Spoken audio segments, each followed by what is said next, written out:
Another thing people like to talk about is AIDS in Africa. Everybody in Africa is dying, according to the press reports. This is new. This wasn't happening before. What can possibly be causing people to die in Africa if it's not a new virus? Well, the answer should be fairly obvious. There's been poverty and malnutrition for decades. The legacy of colonialism is still with Africa. There's been wars. There's been dictators. There's been famines. There are many, many reasons for people to be dying in Africa.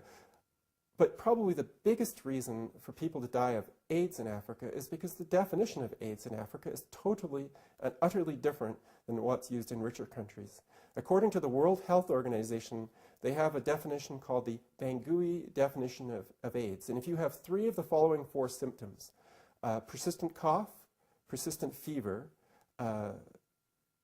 weight loss, and persistent diarrhea, 3 of those 4 symptoms, and you will be classified as AIDS without an HIV test. So essentially, they've redefined tuberculosis and malaria and malnutrition as AIDS. And on that definition, you can diagnose millions and millions of people in Africa with AIDS. But of course, they're not real numbers. They're estimates that come out of the World Health Organization in Geneva, that come out of the Centers for Disease Control. They come out of computer models. They're not real numbers. And it's not a real disease. It's a collection of symptoms of parasitic infections, tropical diseases, and just plain malnutrition. But instead of giving these people clean water, nutritious and adequate food, what do they need? Well, they need condoms, and they need expensive and toxic drugs. And one of the worst things about the drugs being given to Africans is that one of the most serious side effects of AIDS drugs is anemia. That is a red blood cell deficiency. AIDS drugs also cause deficiency of just about every type of blood cell. Africa has an epidemic of anemia because of malaria and also because of parasitic infections like hookworm infections. So giving AIDS drugs to people who are already anemic is going to make even more of them become, as they say in North America, transfusion dependent. But in Africa, you don't become transfusion dependent. You die, because there's no way to get transfusions on a regular basis. The people peddling AIDS drugs in Africa, the people at the United Nations, the World Health Organization, for the Centers for Disease Control, are going to be killing millions of people. There's an increasing recognition from these people that you cannot give AIDS drugs to people without food. But they don't have enough imagination to see that if you give people food, they don't need the AIDS drugs at all, because AIDS is a completely artificial construct. Another problem with AIDS in Africa is the belief, the myth, that AIDS or HIV is sexually transmitted. There was a recent survey in South Africa, for example, that showed that 24% of young black women were HIV positive. Now, given that it's known that men are more promiscuous than women, there's really no question about that, and the survey actually showed that that was the case. You would anticipate that men would have an even higher risk of HIV infection. But young black men had about a 6% risk of being HIV positive. So the infectious theory of HIV cannot explain why in many African countries there are more women than men who are HIV positive. In fact, there's no good explanation for that, except that HIV tests are vulnerable to a number of causes of false positives. About 70 different conditions have been identified that can cause false positive HIV tests, and many of those conditions exist in Africa. It could be exposure to certain types of birth control, to cosmetics, to skin lighteners. A number of things could be causing false positive HIV tests, but nobody really cares because the money in Africa is riding on a large number of people being diagnosed with HIV and AIDS. All of the organizations in Africa that have money are associated with AIDS.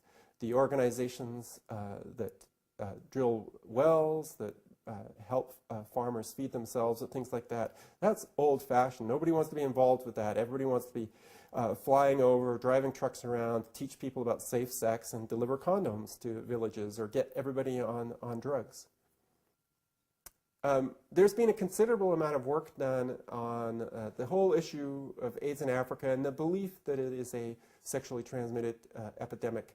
a group of scientists led by David Giselquist, and I'd like to point out that these are not dissidents, these are mainstream AIDS scientists, have questioned whether HIV in Africa looks and acts like a sexually transmitted epidemic. And their conclusions are that there are many reasons why it does not.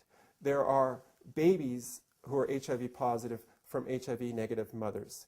There are couples that are serodiscordant with one HIV positive, one HIV negative for years. There is the fact that in most countries there are more women than men who are HIV positive. There is somewhat of a connection between medical injections and being HIV positive. The Giselquist group interprets this as saying that dirty needles are causing HIV transmission. I think an alternative view to look at this is to say the more foreign substances you inject into your body, the higher the level of antibodies will be in your body, and the more likely you are to test HIV positive. It may not be infectious at all. But for a number of reasons, the public health bureaucracies, such as the World Health Organization, UNAIDS, organizations like that, are also heavily vested in widespread vaccination in Africa. And they do not want to talk about dirty needles because that will stop Africans from lining up for vaccinations. And so they have tried to shut down this whole discussion, this whole legitimate discussion on whether HIV is acting like a sexually transmitted epidemic in Africa. And reading the extensive scientific publications of the Giselquist group, one cannot help but conclude that it's not acting like a sexually transmitted epidemic.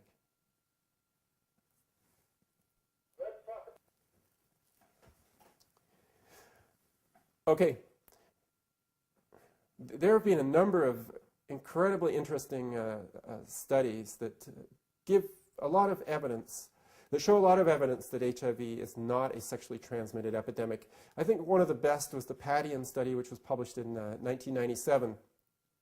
They studied a significant number of couples for about a decade.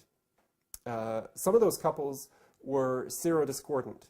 One was HIV positive, the other partner was HIV negative. And over the 10-year period of the study, not a single case of seroconversion, not a single HIV negative person became HIV positive. That didn't stop the Padian group from estimating the risk of HIV transmission, but they couldn't do it the way that they had wanted.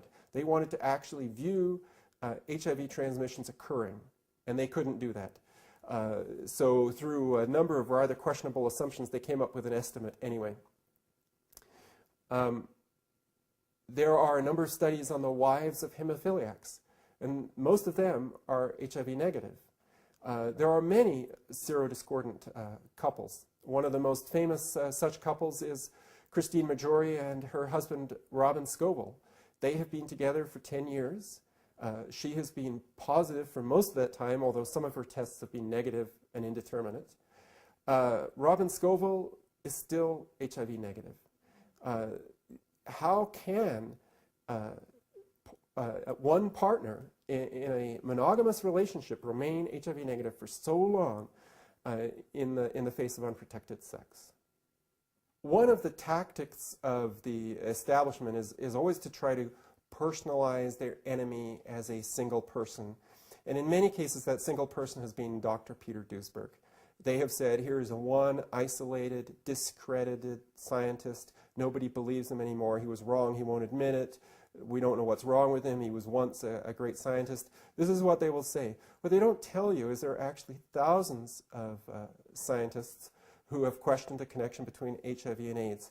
On a website that I manage, I have had a list put together of almost 2,500 scientists, doctors, academics, writers, and other people of some accomplishment who have questioned the connection between HIV and AIDS. Some of those people include Kary Mullis.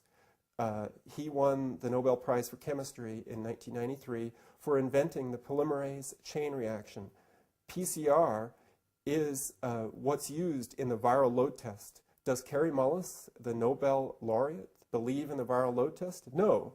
He wrote the foreword for Dr. Peter Duesberg's book in 1996. Some of the other high-profile dissidents are Rodney Richards, who was one of the founding scientist with Amgen, one of the biggest biotech companies in the world. He worked with Abbott on some of the early HIV test development. He no longer believes in the HIV tests.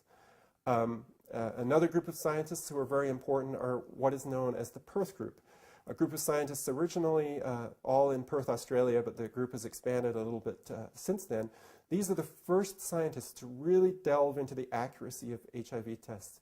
They have done a tremendous amount of work, including peer-reviewed and popular articles on what's wrong with the HIV tests.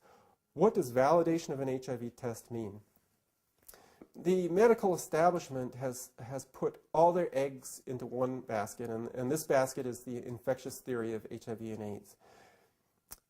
They've spent billions of dollars on research, on public health programs, on their own salaries, on all kinds of things. Billions and billions of dollars have been spent on this infectious theory. Their careers have been built on this theory. The people who are promoting the HIV equals AIDS equals death dogma are people who would not have a high-profile position if it wasn't for HIV and AIDS. Many of the charities that have grown up around HIV and AIDS would not get funding from the public if HIV AIDS went away. The prestige of these people, their positions, their appointments to universities, everything would vanish for these people. And not only that, but there would be massive lawsuits. Because not only have they wasted a lot of money, they've wasted a lot of lives. They've persuaded a lot of people to go on to drugs that killed them. Millions of people have gone on these drugs. Millions of people have suffered severe anemia and died because it was so severe. They've died from liver failure. They've died from heart attacks. They've died from these abnormal skin reactions.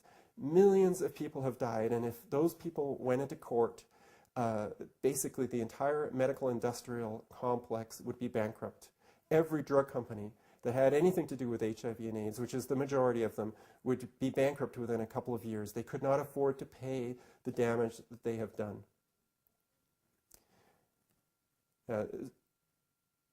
The media has played an incredibly large role in the persistence of the HIV/AIDS theory.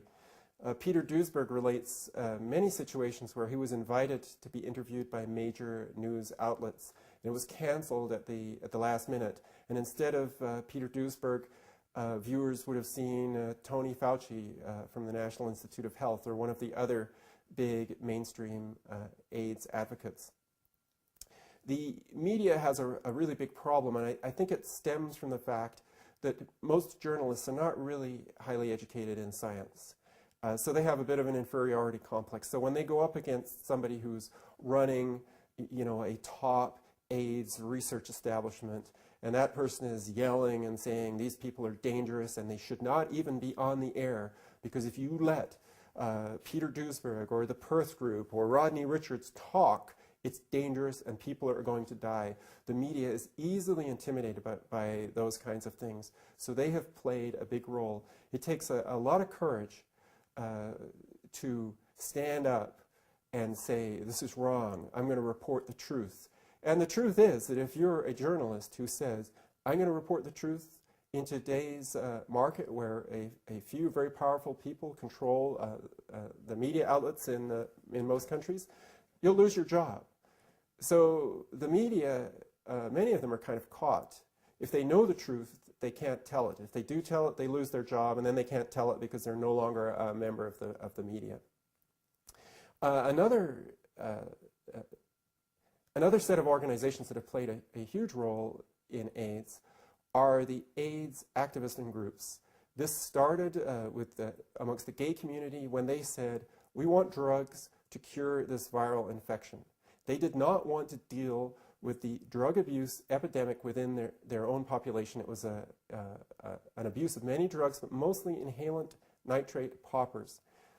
They had a choice. They could either deal with the drug abuse or they could blame it on their promiscuity. And they chose to say, we're promiscuous, but we're not drug users. Instead of looking at what's the truth.